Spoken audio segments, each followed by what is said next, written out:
Messieurs les rapporteurs, le rapport remis est intéressant et montre qu'en dépit de ses imperfections, l'ONU est perçue de façon consensuelle comme la seule instance légitime à œuvrer à la sécurité collective.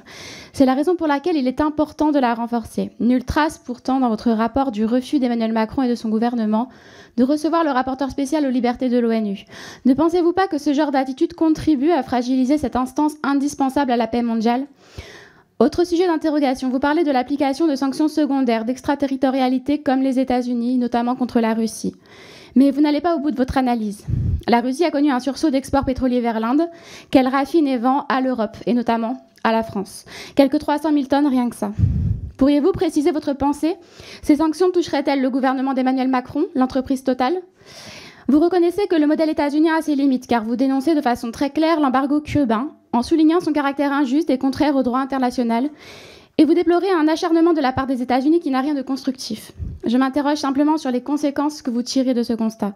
Faut-il laisser impunément les États-Unis appliquer cet embargo de façon éternelle? La puissance d'un pays l'autorise-t-elle à faire fi du droit international? Pour que ce droit international soit respecté de par le monde, il faut être intransigeant. Et ce n'est pas lui rendre service que de se montrer conciliant avec tout pays favorisant l'évitement ou le contournement de ces sanctions.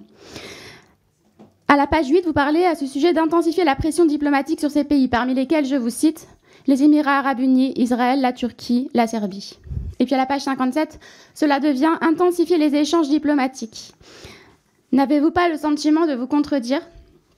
Vous dites que la plupart des critiques adressées aux sanctions internationales visent principalement les sanctions unilatérales.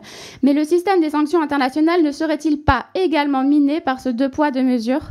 Les sanctions ont pour objectif, dites-vous, de pousser un pays à modifier son comportement. Mais pourquoi le comportement de certains pays intéresse-t-il la France plus que d'autres? La Russie ne pourrait pas coloniser, mais Israël si? Vous exprimez une volonté de paix mondiale. Cela ne peut se produire sans la reconnaissance préalable d'une égalité entre les États et entre les peuples. Et nous en revenons à l'ONU, seule organisation universelle qui soit capable de cette reconnaissance.